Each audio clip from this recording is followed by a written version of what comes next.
This is where the big boys play, huh? We ain't here to play. At the total combined weight.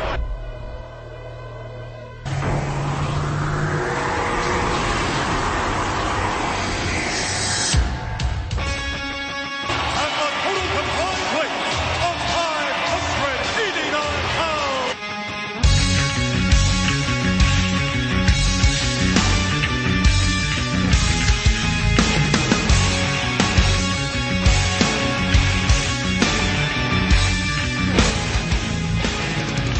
Welcome, ladies and gentlemen, at well over 500 pounds, this is where the big boys play. All right, welcome to the show, everybody. I am your host, Charlie Dudley, here with my co-host, Robert McElroy. You are listening to At a Combined Weight. We're looking at the June 10th, 1996 episode of Monday Nitro. This is a go-home show for Great American Bash. How you doing, Rob? I'm doing well, man. Episode 3. Time to rock and roll. Yeah, episode 3, looking at Monday Nitro 20 years later. We're recording this on, June 29th? So it's well over 20 years later, a retrospective peek back in time, if you will, looking at WCW Monday Nitro. And the show starts with Schiavone and Zbyszko pushing what's going to happen on the show, and then we replay the invasion footage up until this point. We have Sting and Hall squaring off, and this is it serves as a purpose to tease the big surprise that Hall says. You know, big being air quotes, and his words exactly that will lead to a big surprise at the end of this episode. Any thoughts before we go match by match here? Well, they called it Zbyszko and Schiavone the first time anything like it has happened in our sport. I don't think that's being hyperbolic. I think they're absolutely right. Again, we've emphasized a lot about how they're slowly building this invasion, and they've slowly built everything up to this point. I've enjoyed the way they've done it. One of the interesting things about this podcast is we get to look at how they did things 20 years ago and how things are done now, how vastly different it is, and honestly better in a lot of ways. Part of it is that they were able to kind of slow build and build that intensity and that idea of, you know, what's going to happen next, because they were a live program and they became kind of must-watch TV, which we don't really see that today. And, you know, there was competition in wrestling back then. I mean, if you lived in the Northeast, you had WCW, WWF, and ECW that you could see on a regular basis. Yeah, down here you either had WCW, you could obviously see the WWF, or you had to go to the Columbiana skating rink to watch Chief and them. So, yeah, I don't think here in the Southeast we had quite the same. I mean, you said it in our first show about how we kind of got screwed geographically. Oh, yeah, I mean, we're so far away from everything. I mean, if you look at it geographically, we ended up, we could have gotten Smoky Mountain Wrestling, but I don't ever remember that being on TV down here.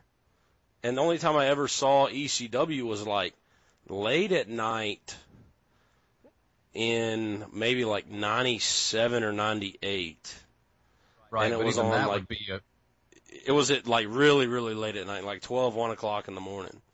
and even that wasn't around for very long. I mean, we're talking about. No, I mean, it was like syndicated on like, you know, that Chief Wrestling you're talking about that they would just throw on like WTTO 21 or WABM 68, like one of those local access channels. They just plug stuff into it. You know, they'd put like Cousin Cliff reruns and, you know, just slapdick television, and they just throw on stuff that they thought was going to get some kind of ratings, I guess.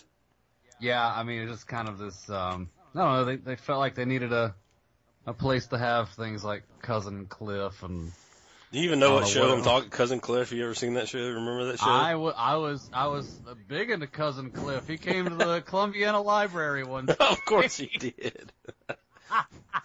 Bumpkin ass shit. Yeah, I swear he did. thought I was like watching the celebrity do his magic. It was late in his run. In his magician run. He probably had exhausted his audience in Birmingham. So let's go out to damn Columbiana and see what we can get. Not even to the skating rink. They had to give him the library, no less. Small venue.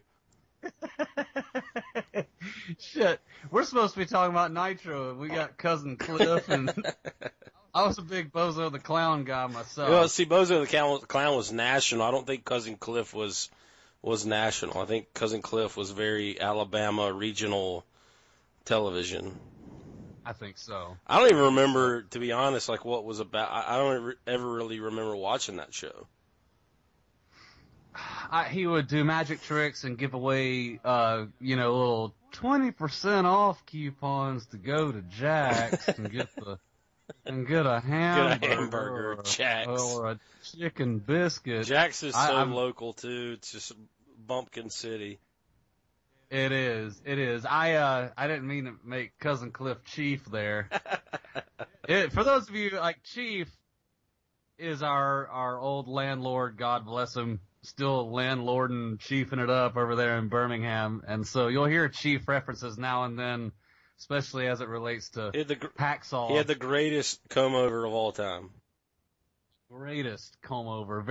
Just picture Hacksaw and you kind of, you got Chief there. He's very Hacksaw-esque, you're right. Yeah. So match number 1 in 1996. Yeah. June 10, 1996, Monday Night Nitro kicks off with Scott Steiner versus Booker T. Another kind of hot match to start the show. It kind of became a tradition, or in the last 3 weeks, I say tradition, a streak of good openers. Scott Steiner, Booker T. Decent back and forth match. These two guys are still two tag team stars. You got power versus athleticism. WCW had a great tag team division back then. You got Harlem Heat, the Steiners. You could have any members of the Horsemen infused in that. You had Sting and Luger as the tag champs. Public Enemy and the Nasty Boys, not exactly, putting on Malenko Guerrero type matches, but they were great brawlers.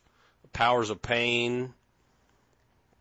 That's a great stable of tag teams. In a world today where tag teams are also rans and second banana to everything on the show, it's refreshing to see some tag team love back in the day. It really is. I was a big fan of Harlem Heat during this period of time. Too. Loved the Steiners always and forever.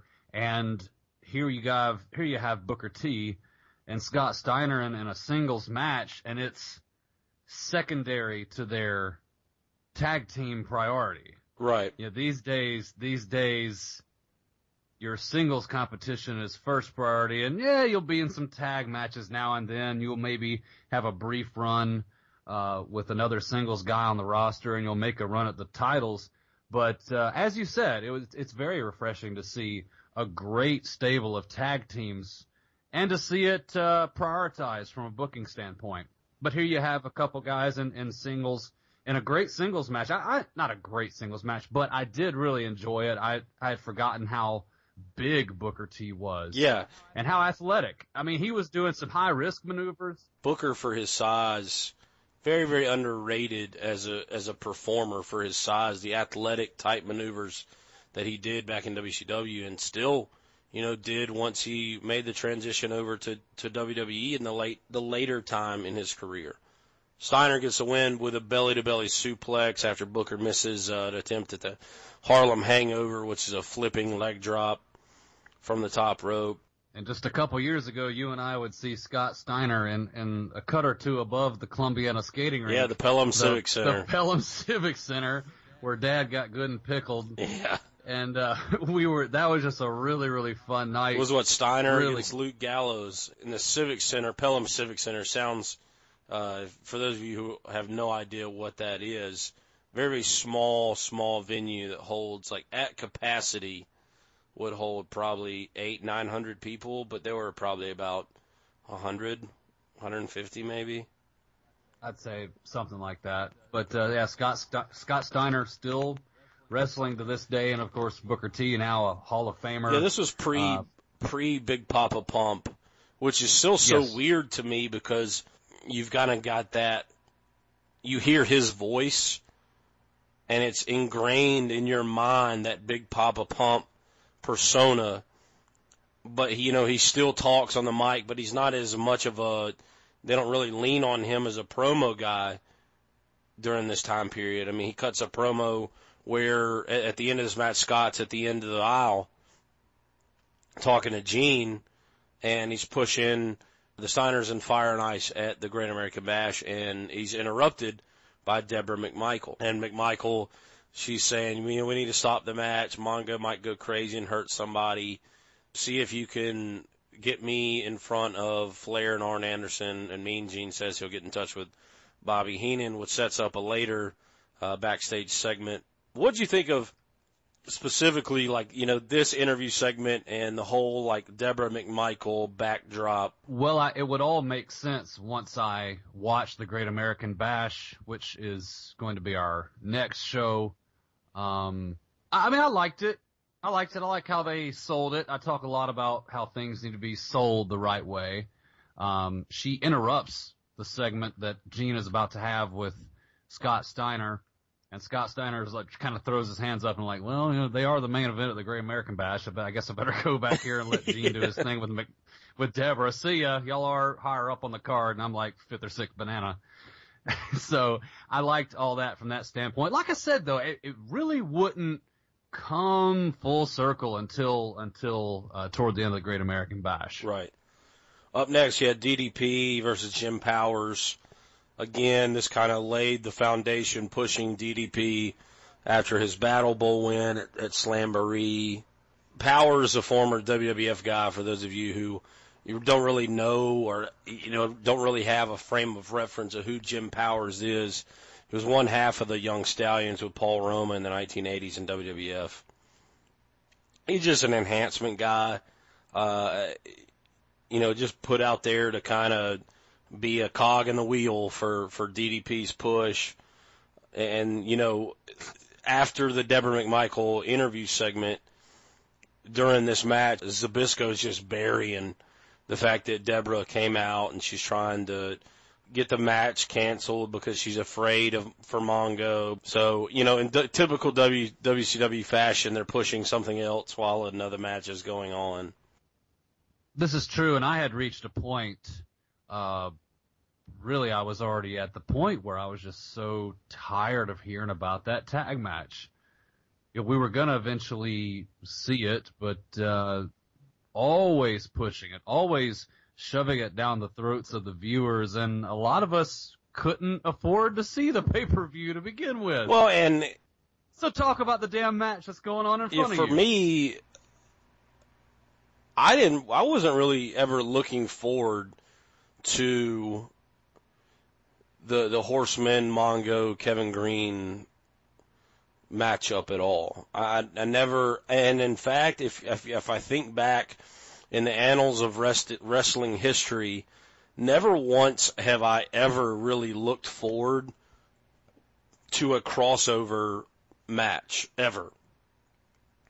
I didn't, maybe it would be different if I was born when Mr. T was with Hogan back then, but, I hated the hoopla surrounding the whole Trump McMahon thing. I hated when Mayweather came in against Big Show. I hated when, Karl Malone and Jay Leno and Dennis Rodman, all those guys got involved in the later days of WCW. I've just never been a big fan because the matches aren't good, the work rate is terrible, and it's never really, it's like an episode of a television show that has no bearing on the one before it or the one after it. Does that make sense? Yes, and it does. What would eventually happen, too, in regards to the use of the booking of celebrities in WCW, they would spend too much time and too much money on guys like Master P. You've mentioned Karl Malone and Dennis Rodman, instead of utilizing the really talented guys you have on your card already. That's a problem. And it would become more and more problematic for them years down the road. And, I mean, I really didn't care for Mongo very much. I didn't really see the allure of him because, I mean, yeah, he was part of the 85 Bears, but he didn't really do much after that. Kevin Greene was a great player, but I just – it wasn't a long-term thing, and you knew it wasn't going to be, and I didn't like which we'll talk about that for Great American Bash, but – I just kind of was, I would rather the Horsemen be doing something else. Sure, for it to have gotten such a push, it just, for two of these guys not even to be wrestlers, it's something else. I thought it was very WCW, but the Jim Powers DDP match, not a bad debut for Jim Powers, but like you said, just a cog in the wheel. Decent match, because DDP is good, and Jim Powers, of course, entering with experience. DDP obviously would win that one. Up next, you had the vignette pushing Benoit, Kevin Sullivan, their Falls Count Anywhere at Great American Bash upcoming. Ever present is the subtle burying of Brian Pillman, talking about how he was undeserving of the title of Horseman. You know, at this time, Pillman is going to be a part of the WWF, using that loose cannon persona to kind of get over huge in the WWF. WCW would do this from time to time. They would kind of use little side comments to bury what was going on in the WWF at the time. And here was an example of them burying Pillman, saying, you know, that he couldn't hack it where the big boys play, so he had to leave. And he was undeserving of the title of the Horseman, couldn't hack it, so he left. And Kevin Sullivan brought that up as kind of like a badge of honor. Yeah, we would see a lot of digs at WWF from WCW going forward throughout this whole Monday Night Wars era. We'd see a whole lot of that. I mean, and it makes sense. They are the competition. Right. And it just kind of laid the foundation for that back-and-forth war. And you might not have noticed it, and especially as a 10 or 11-year-old, you didn't know the inner workings of the business and how guys could flip-flop back and forth that quickly and that easily due to contracts being up and mismanagement and what have you.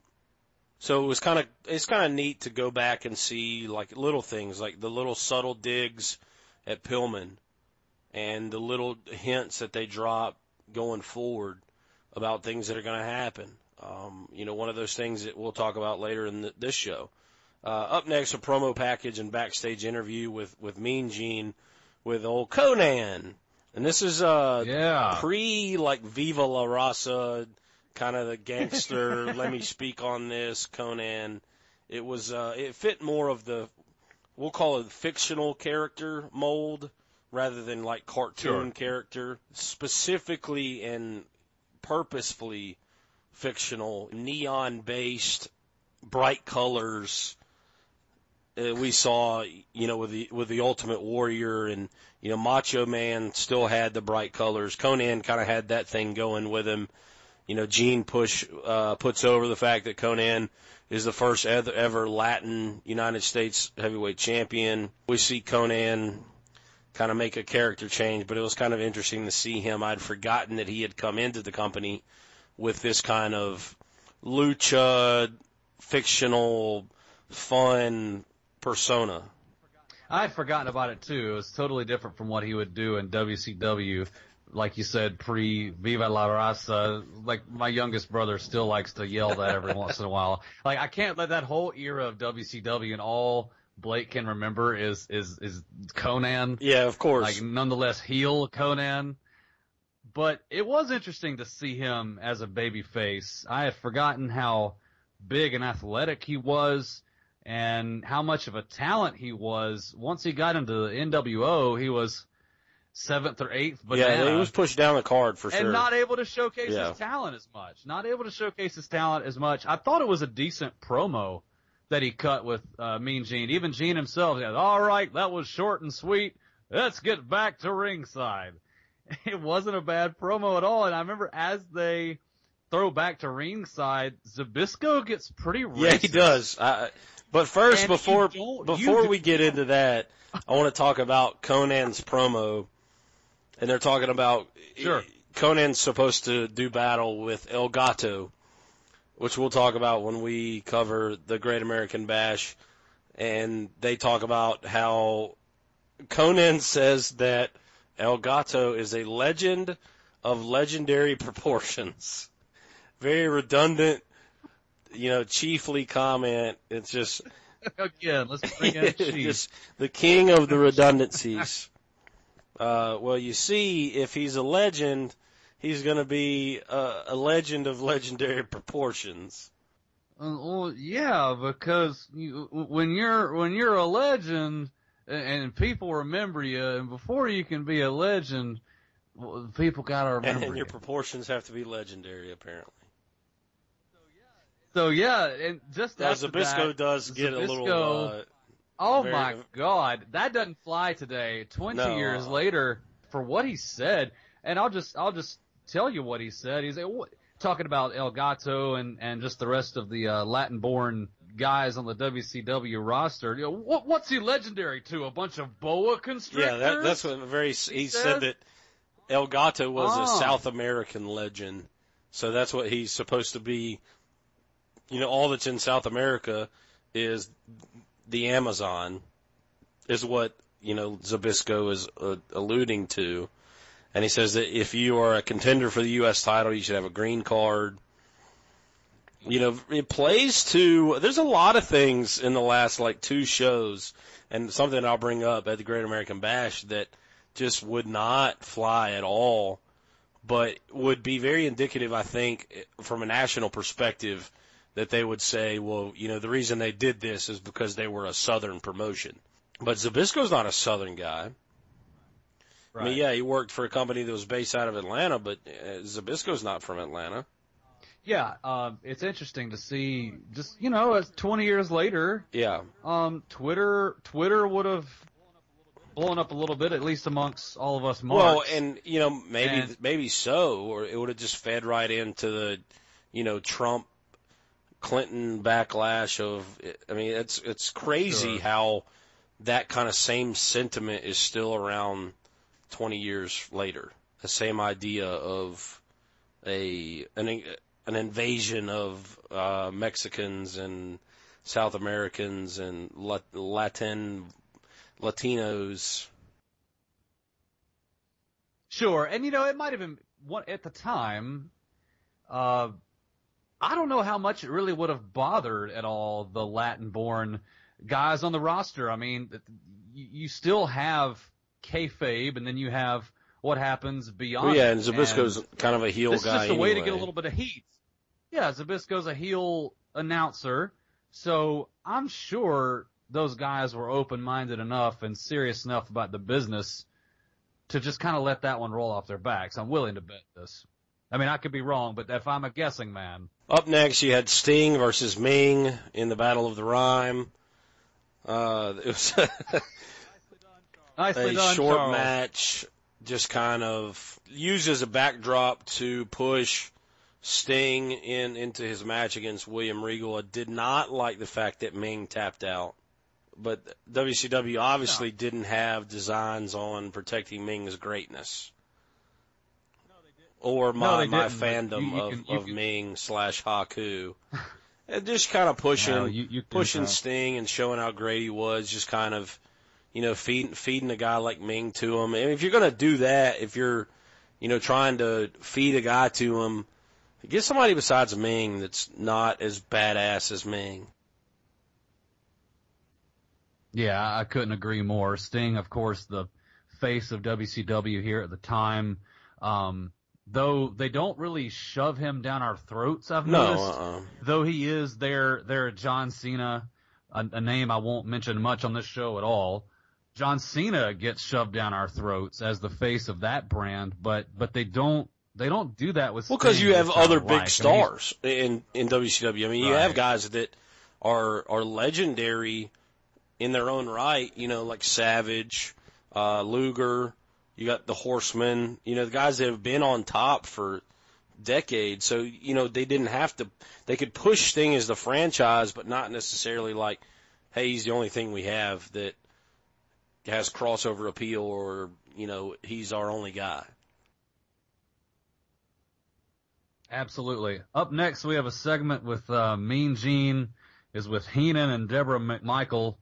They're able to get into the locker room of the Horsemen, and that's where carnage ensues. Yeah, Heenan slams the door, first of all, and then Deborah comes running out like Woman and Elizabeth have just attacked her. And then the Horsemen continue they lay out Renegade and Joe Gomez, whom they're supposed to face off with in our main event later in the evening. And it's interesting what Zbyszko and Schiavone point out and use this segment to push the whole Kevin Green, Mongo versus the Horsemen idea, is that the Horsemen are focused on the knees, and they took out their knees, and then they Flair puts on the figure 4. And, in football, you need your knees, and it's, against the rules to chop block, and a lot of guys have problems with their knees. Traditionally, football players have bad knees, and they quit. So that's kind of a backdrop and a point of contention that Schiavone and Zbyszko point out, is that, Kevin Green signs a brand-new contract with the Panthers. How is it going to translate to his football career if the Horsemen take him out and hurt his knees? I like it. It's well thought out, and I like it. Yeah, it's very realistic. At this time, we talked about how, WCW breaks their programming into, 50% realism in my mind, and then 50% like fictional, like more WWF at the time ideas with like larger than life characters, your fictional, some like childish cartoon characters, like how John Tenta was the shark. That was, that fed into that idea that, WWF back in the day, like Bob Holly was Sparky Plug, and you had the Goon and T.L. Hopper. These type of characters that are kind of corny, but this was more of a reality base. It's like, it tells you as a fan, like, if Kevin Green has this huge contract, why does he want to risk facing the Horsemen, who are, have a tradition of being dastardly heels that put people out? They took out Dusty Rhodes. They've taken out Sting. Countless other individuals. They take out these two guys, Renegade and Joe Gomez. Why would Kevin Green risk it? It must be because he hates them that much that he's willing to risk it. That's what they're trying to get over. And it's well thought out that, you don't really see that these days. That announcers are just too busy being hyperbole machines. That's the greatest ever, Michael. And too busy pushing the WWE app and the WWE Network and the WWE Band-Aids and WWE condoms and whatever else they want to slap their names on. They're follow way us too on busy Twitter. With this is what's trending. Right. Remember the whole tout thing back old. in the day. Oh, that face planted harder than I've ever seen any new technology. What's funny is that plant. The technology is great, but basically WWE has continually sided with like Betamax and HD DVD and tout. They've missed the boat on, rather than being on the side of VHSs and Blu-rays and Periscope, they've been on like the company that loses out to the eventual winner. It's like, follow us on Friendster. And instead of, follow us on Facebook and, find us at Twitter, that kind of stuff. They're always on and I think it's just either them being bad at choosing what's going to be the next big thing, or the next big thing doesn't want to be aligned with wrestling. I think it could very well be one of the two, but in either case, I think WWE spends way too much time trying to be an entertainment company rather than being a wrestling they are an promotion entertainment first company and now, foremost. so. Well, yeah, absolutely, but I've always had a problem with them not concentrating enough on, we're a wrestler. I get so tired of the superstars this, the superstars that. Damn it, they're wrestlers. Call them that. I haven't heard WWE brass, whether it's King or JBL or any of those guys, refer to another wrestler as a wrestler in a very, very long time. I actually cannot remember the last time. It's been a long time, and I'm sure that if they did, they would be lambasted by Vince or Kevin Dunn or whoever's in their ear at the time. Which is up pathetic. next, we have Hacksaw Jim Duggan versus Squire Dave Taylor. Dave Taylor, great in-ring worker. This match was not an in-ring work masterpiece, as you'd expect. Hacksaw Jim Duggan, a great patriotic character against the immigrant British blue blood Dave Taylor. Shivani announces almost immediately that he's received word from the back that replacing Renegade and Joe Gomez would be none other than your WCW World Tag Team Champions Sting and Luger. They'll be facing the Horsemen in the main event. And always thought WCW did a good job of, and this is kind of, it contradicts earlier what we said. Not really contradicts, it speaks to it, but also kind of like, I like the way that they push their main events, or like, I just got word from the back that this is going to happen. Oh, yeah. But, I think they took it overboard. There's a fine line between, we just received word that Sting and Luger are going to replace Joe Gomez and the Renegade. Let's get back to the match. They would always talk about, like, they would push the match and push it down your throat a little bit. They did that more and more with the WCW versus NWO storylines later. They would always talk about how, we're going to see Hogan face off with somebody later, or, at the expense of the current situation. During the Squire Dave Taylor versus Hacksaw match, we're still getting inundated with, I had gotten so tired of hearing Zbyszko talk about Dumbo, Yeah. Michael. I mean, how intelligent. Mongo sounds kind of like Dumbo. In fact, they rhyme. Dumbo McMichael and Kevin Green. He couldn't come up with a good name for Kevin Green. But we're still getting hammered with that shit. And Hacksaw's a legend.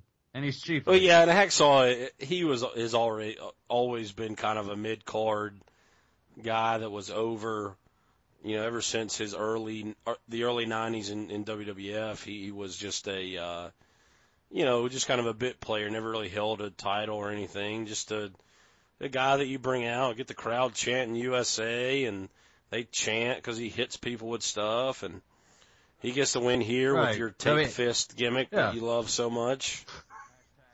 Hashtag Mark. I actually wrote that down. I was so fired up that he won the match.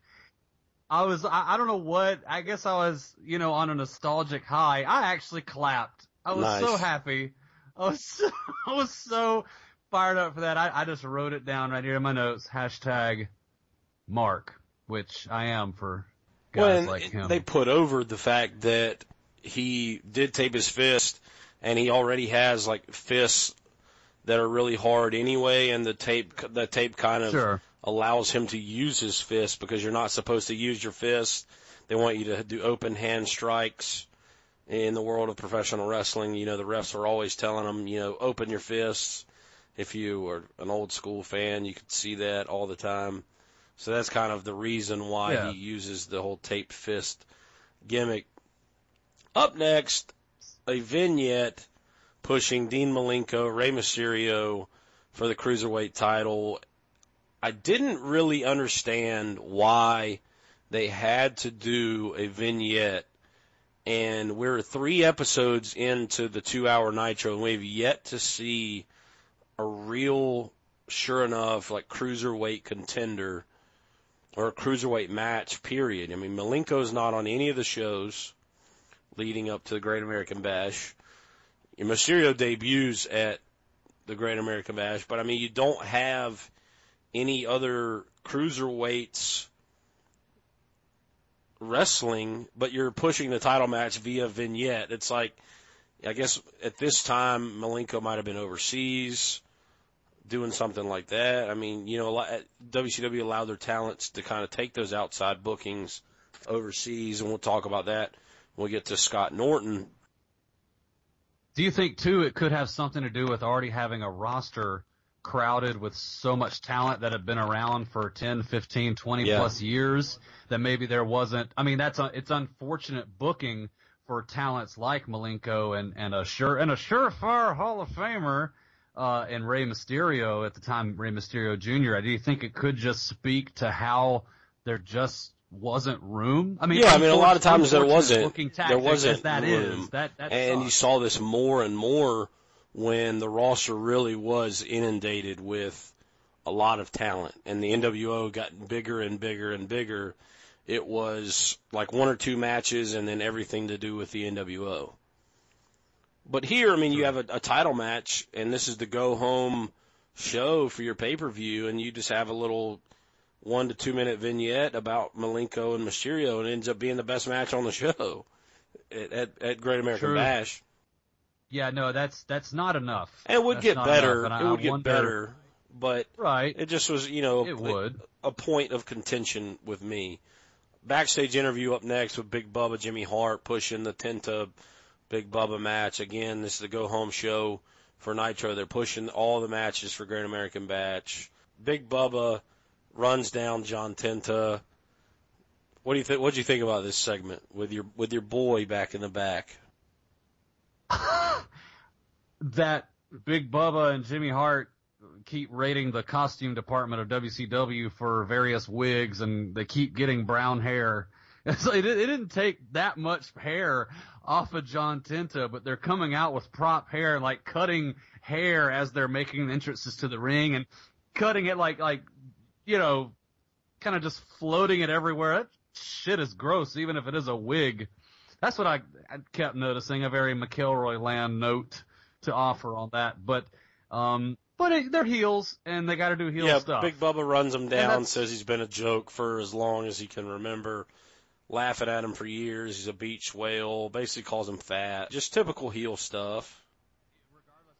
Regardless of the fact that Big Bubba is probably in the worst shape of his career. He definitely is. I've been noticing that about Big Bubba. That's why several shows ago I didn't really recognize him at first, but then sure enough it was formerly Big Boss Man, and he would get in better shape again when he would exit WCW and re-enter the WWE as the just kind of up and down. Which, I mean, like it's that. tough. It's tough, it is. Being up and down the weight, but anyway. No, definitely, but that's something else I've noticed.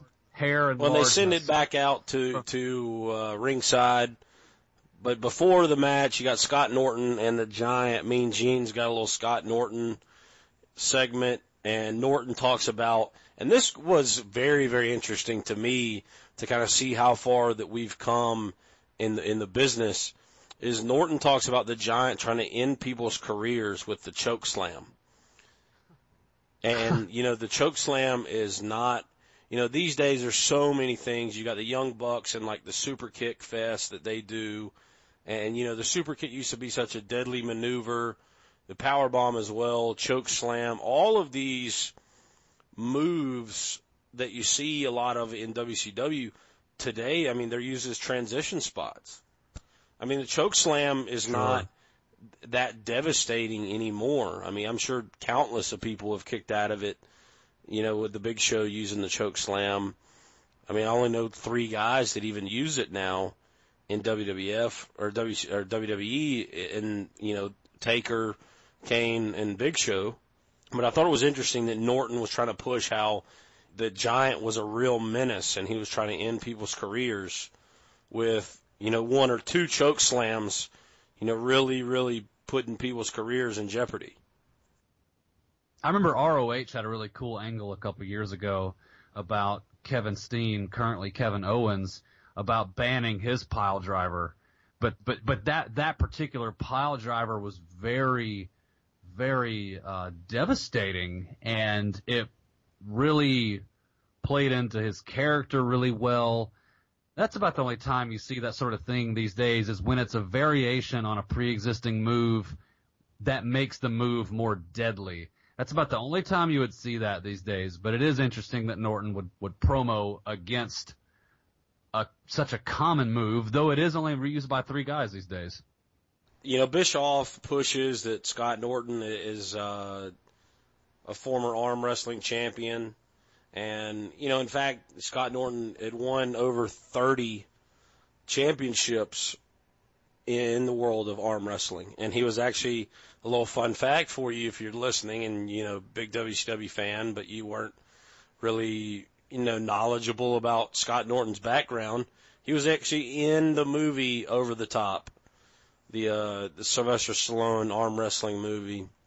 Very interesting to note, which we'll get into this later, you know, when we get into WCW, about how Norton is, you know, how Bischoff pushes, he's from Minneapolis, all these like little tidbits about him being the arm wrestling champion. You can tell that kind of Bischoff has a very friendly relationship. He's known Scott Norton for a long time, and which would explain how he ends up in the NWO, which when you look at the NWO, it just kind of, he's one of those guys, like one of these things is not like the other.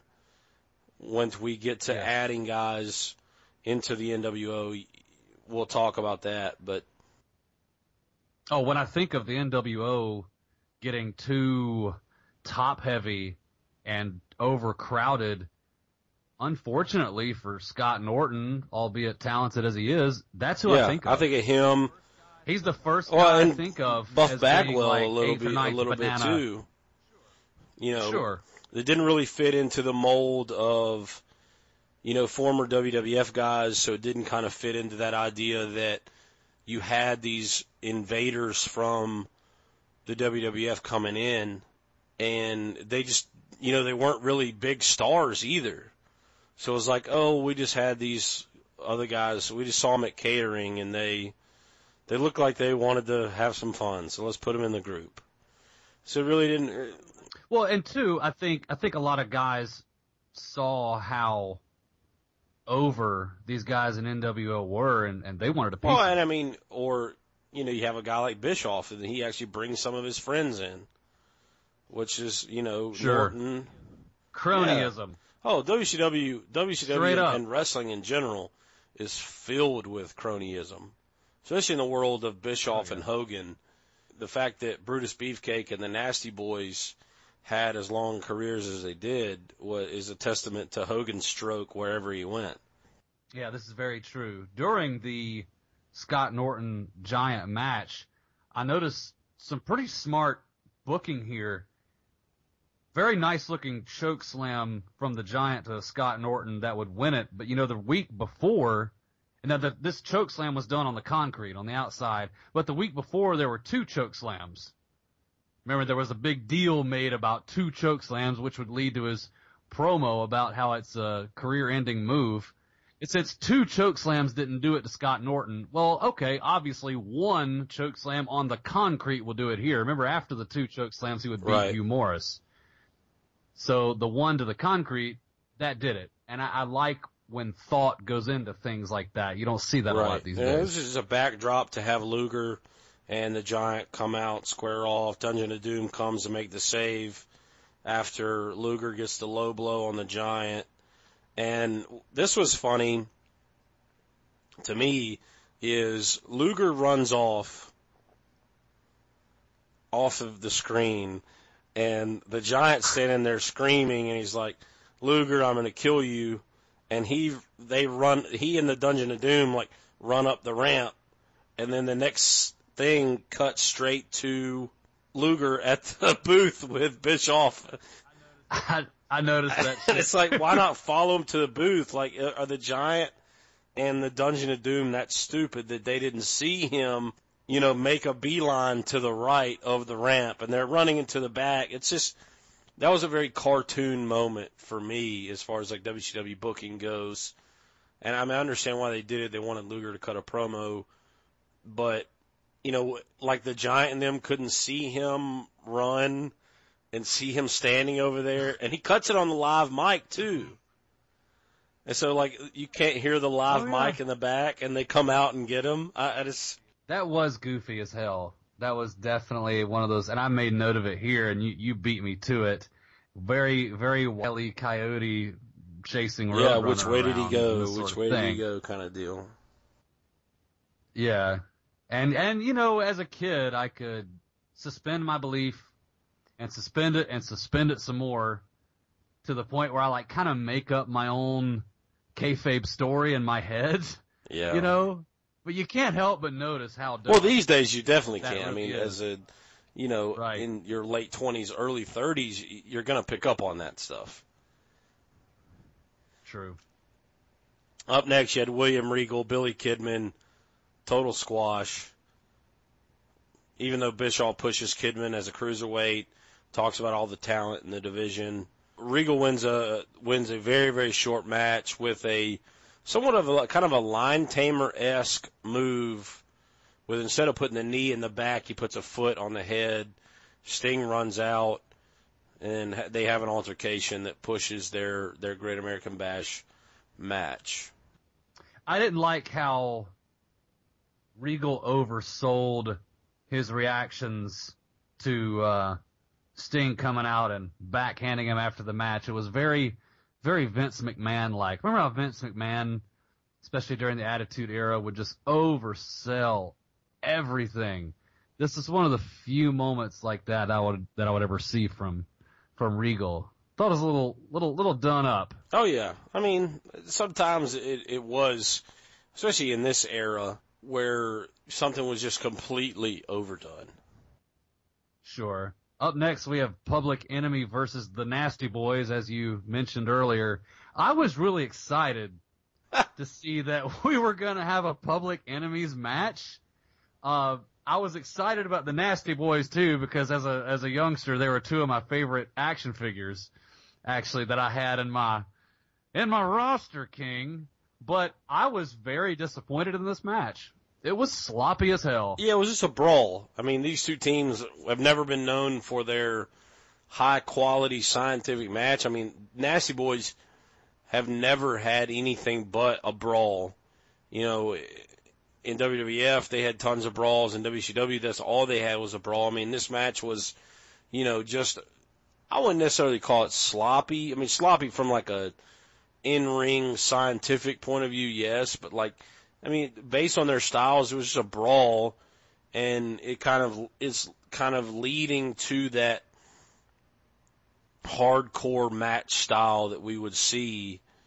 You know, Public Enemy, it come from ECW. They'd made their name. They'd become popular in ECW, and that's the kind of stuff that they did in ECW with the trash cans, and they brought that aspect to WCW.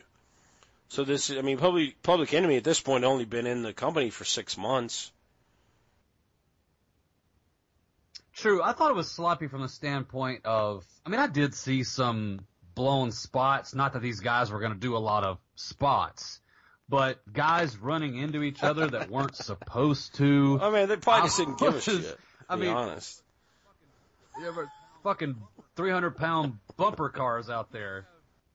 You have Public, and one of the reasons I was so excited about Public Enemy, I thought we were about to see some spot monkeying around with some tables and. Well, see, we didn't get that until later. They had only been in the company 6 months. They had to. We did it right. They had to set the stage, you know, with the match ending in a DQ because of the trash can making its appearance. Yeah, I saw a pretty great spot with the pile driver. Oh, that was a really good pile driver. Right. Oh my God. The trash can, also good spot. I was excited to see the trash can because with my Nasty Boys action figure, they were kind of in my little stable of action figures. About to nerd out on y'all serious.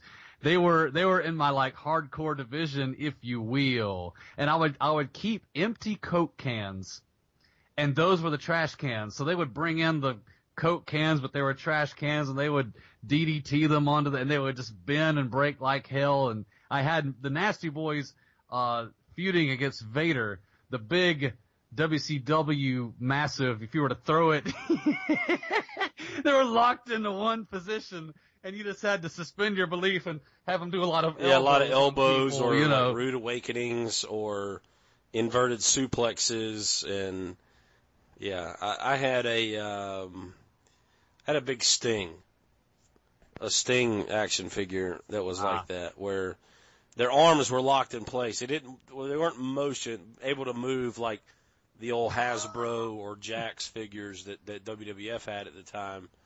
WCW had the big rubber type figures, very reminiscent to like the early WWF figures that would predate the Hasbro. Yeah, you would think with all that cash of Ted Turner that they would better action prioritize figures. Better action. If they're going to be, the greatest wrestling company in the world, improve your figures. I mean, really. But nonetheless, from a nostalgic standpoint, seeing Public Enemy out there and getting all excited about all the extracurriculars that we wouldn't get until later, but then seeing the Nasty Boys and hoping like hell Vader would make an appearance with more Coca-Cola cans. At this point in this match, we have another Glacier vignette. Talks about our world is about to change. Blood runs cold is something that they said. This is more to that build for Glacier down the line. That idea, I talked earlier in the show about that purposeful fictional character, and it fed into that kind of Mortal Kombat idea. And so this was our Blood Runs Cold Glacier vignette of the week. Sure, and we'll get at least one every week, I suppose. I think they had one on. So they had one on every show. They had one on Saturday night and that kind of deal. Same Hulk Hogan vignette from weeks prior, following this match, and then you have a vignette for the Horseman football match. Pushes the history and the recent happenings of the storyline. How we got to this point. Shows Heenan joining the fold for the Horsemen. Shows Savage joining the fold for the football story, the football players. We're just inundated with the Horsemen, Mongo, Kevin Green match pushing for this show. Speaking of, it's a nice little segue to the main event. The WCW World Tag Team Champion Sting and Lex Luger against Ric Flair and Arn Anderson, the Four Horsemen. And Heenan's talking about, before they get into the match, Heenan's talking about Savage and Great American Bash, and he's showing that great Heenan cowardice. His voice is kind of quivering, and you don't know what Savage is going to do, putting over the idea of Savage being crazy. And one thing I wanted to point out before we start talking about the match is Flair, when he comes out, he always says shit into the camera. And he says, "Savage! Lonely women make great lovers." I loved it. It was great stuff. And it's true as hell. Lonely women do make great lovers. Oh, it is. I mean, that's... It again, absolutely it pushes is. I think it's pushes the realism of the product and the realism of this storyline, and how, Flair had Elizabeth, for so many years. It was Macho Man and Miss Elizabeth. They were synonymous with each other. And Flair has her and talks about how he's spending Savage's money, and Heenan puts over the fact that Savage is spending, that Flair's spending Savage's money so that he doesn't have to spend his own money. And it's also very, very ironic that Flair talks about spending other people's money when he is basically in debt for his entire life because of all the women that he's married and all the alimony he has to pay out, etc. Yes, it's very true. I noticed something else during the match that has nothing to do with actual wrestling at all. Bischoff invites all the fans to take pictures of their Nitro party. Get your Polaroid out and mail them in. We'll have the address up on the screen. It said, or you can find the address wherever. These days, no way people would ever take a picture, have it, take it to the local CVS, have them print it off, stick them in an envelope, get a stamp, find out what the hell the address is, then mail it in. This was a big thing. This was, I have this in my notes as well. At the time, yes. This is the first mention of the Nitro parties. And it became a big thing back then. And it's kind of groundbreaking in a sense that, WWE still does this. When you're talking about the match, use the hashtag Cena squashes all smart fan people's hearts. You know, that's what they want you to do. They put a hashtag up there, and they want you to use the hashtag, and they have that scroll at the bottom of the screen that has all of these marking out ass tweets that they put up there. And you know, this was the advent of that idea. The Nitro parties became a big deal, especially I remember them pushing the idea of, if you are selected, we'll send the Nitro girls to your party. I mean, back then, that was big shit. The closest thing I ever got to Nitro girls was the Birmingham Bulls girls bringing me my cookie cake for my birthday. I would have much rather have had Nitro girls. I don't think I had quite enough wrestling friends to have a Nitro party. Or maybe I had just enough that it would have been a relevant Nitro party, but I wish like hell I could go back in time and have one and then just take my picture. Well, see, their Nitro parties that I remember them showing were more like 18 to 35 parties, like, you know, your college type frat parties where they would pop huge if the Nitro girls came. I mean, if you're like 8 or 9, you're really not going to pop huge when some half-naked women show up at your Nitro party. I mean, your dads, all the dads would be huge fans, but like, I mean, I just remember them pushing like the Club La Vila type atmosphere for the Nitro party. Which is really smart from a PR and marketing standpoint. Yeah, I mean, that was where they were, you know, where they were targeting was that college-age kid and that, you know, puberty-laden high school guys. You know, that's what, you know, sex sold in the Attitude Era. And that's where they were trying to go. Absolutely. I mean, this match was kind of a decent main event match. It's meant to push your big storylines. By having all 4 guys in this match, you push Sting and Regal, Giant and Luger, and the Horsemen, Kevin Green, Mongo McMichael match. Match breaks down at the end. Scott Steiner shows up. 3-on-1 versus the Giant. Giant takes some wooden chair shots. They have these like old wooden folding chairs that he gets busted with a couple different times. I mean, I feel like they would hurt more than the other kind of like gimmicky aluminum folding chairs. I agree, and that old wood is so much more, there's a lot more pine involved, not enough fake shit. Right.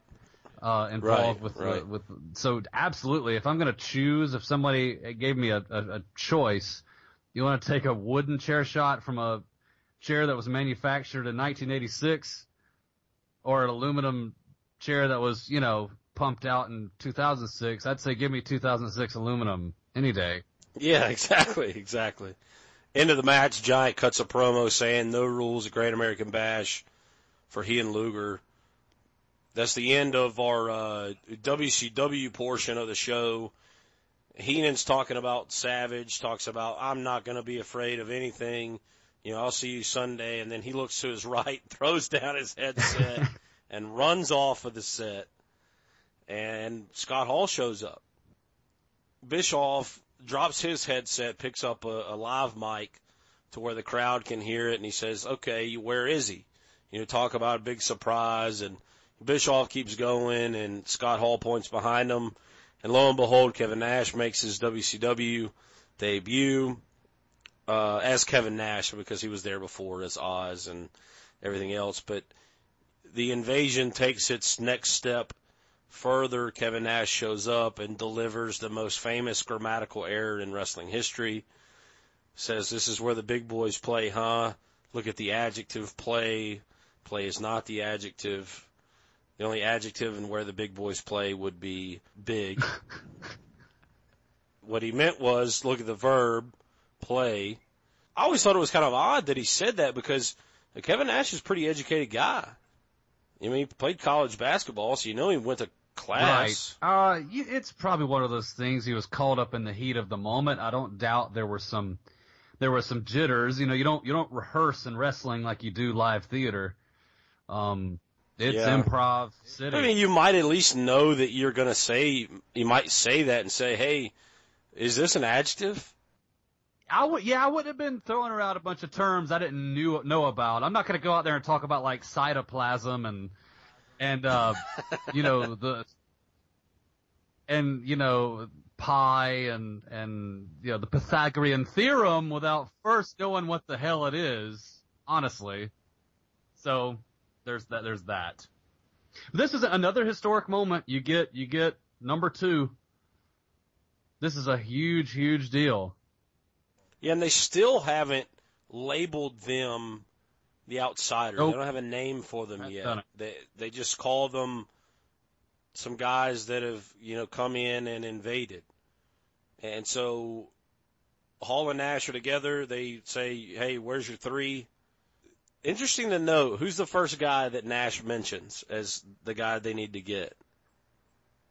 Do you remember? Did you write it down? The first one that WCW needs to get?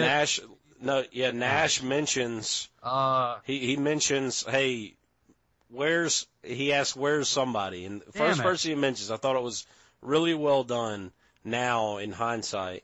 He says, where's Hogan? What about the Nacho Man? He mentions Hogan. That's the first guy he mentions. He's like, you know, hey, we don't know who you've got. You know, you need to name your 3 guys. Who are they going to be? And he says, where's Hogan? What about the Nacho Man? Interesting. And then Bischoff gets kind of upset, and then he actually invites them to Great American Bash and says, you know, I'll meet with WCW and see if you get your fight, and then we'll see what they're going to do. And so they're, you know, as you said, set it in motion. You've got Hall and Nash against somebody, and they have yet to name Hall and Nash. They haven't called them Scott Hall or Kevin Nash either. No, but I love how they know good and damn well that the wrestling crowd, no matter how smart or dumb they are, they know who these guys are. They're Big Daddy Cool Diesel. They are Razor Ramon, formerly. Everyone knows. And, you know, still kind of doing the hand signs, you know, when they cut to the end of Nitro. Scott Hall is standing there with his arms outstretched like he did as very, you know, calling for the Razor's Edge. And Kevin Nash has his hands up in the air, very Diesel-esque. You know, that's what is great to me about wrestling is when you have that good characterization of somebody, you know, you can make hand signs or gestures with your body. And then this was a point of contention between WCW and WWF back in the day, is that are these gestures and hand signs and mannerisms, are they a part of the character created by the wrestling company, or are they a part of the individual guy? And that's what WCW, you know, tried to defend, the fact that, you know, that these mannerisms that Scott Hall did were Scott Hall's mannerisms. Right. The same for Kevin Nash. I mean, you know, the way in which Kevin Nash steps over the ropes and the way in which he does a jackknife powerbomb are very unique to him, but they also could be argued that they're very unique to Diesel. You know, the same thing with Razor Ramon and Scott Hall. At this point, I mean, you've seen Scott Hall. He rose to popularity in the AWA, but he wasn't, you know, oozing with machismo and having his fist in like a punching form and shaking them and then outstretching his arms. And he does that as the Scott Hall character, but he popularized it as the Razor Ramon character. So very interesting, an interesting look at the psychology of wrestling is like, where does the character begin and end, and where does the man begin and end? Wrestlers struggle with that as well, as we've seen with Ric Flair living the gimmick for so many years. True. When you look at the Outsiders, even once they are labeled the Outsiders and they now have an outfit to wear to the ring to wrestle in, Scott Hall with the vest thing that I got made fun of as a kid, and then Kevin Nash's, which is an outfit I always thought was really cool with the leather pants and the kind of Texas-esque streamers that go down the side and the singlet. Yeah, the fringe I mean, I don't know exactly idea. when the lawsuit would go down in regards to Scott Hall's character, but for WCW to say, you know what, we're going to let these guys design their outfits, or we're going to design them how they want them, lawsuit be damned, is ballsy, I think. Yeah. What, I mean, once you're comfortable in the type of ring gear that you're comfortable in, that's what you wear regardless of the company that you're in, I think. And they're stubborn people anyway. They're not going to change because No, even in the heat of some lawsuit. So. Right. Cool. You got any last minute ponderings and musings? Looking forward to the Great American Bash. Yes, I'm looking forward to the Great American Bash. It was so great to get to preview both this episode of Nitro, and I'm stoked for the Bash actually. And plus, we get to put Kevin Green and Mongo Dumbo McMichael behind us, and I don't have to hear about it again. Yeah, that whole storyline is going to be put to bed at the Great American Bash. You know, we get the Luger, Giant, Sting, Regal, Great American Bash. This is a go-home episode of Monday Nitro. The next step in the invasion angle with Kevin Nash showing up. They've yet to call themselves the Outsiders or be called the Outsiders. They haven't called them Hall and Nash. So we'll see what happens at the Great American Bash. Again, thanks for clicking the link that brought you here. You've been listening to At a Combined Weight. Thanks for joining us. Until next time.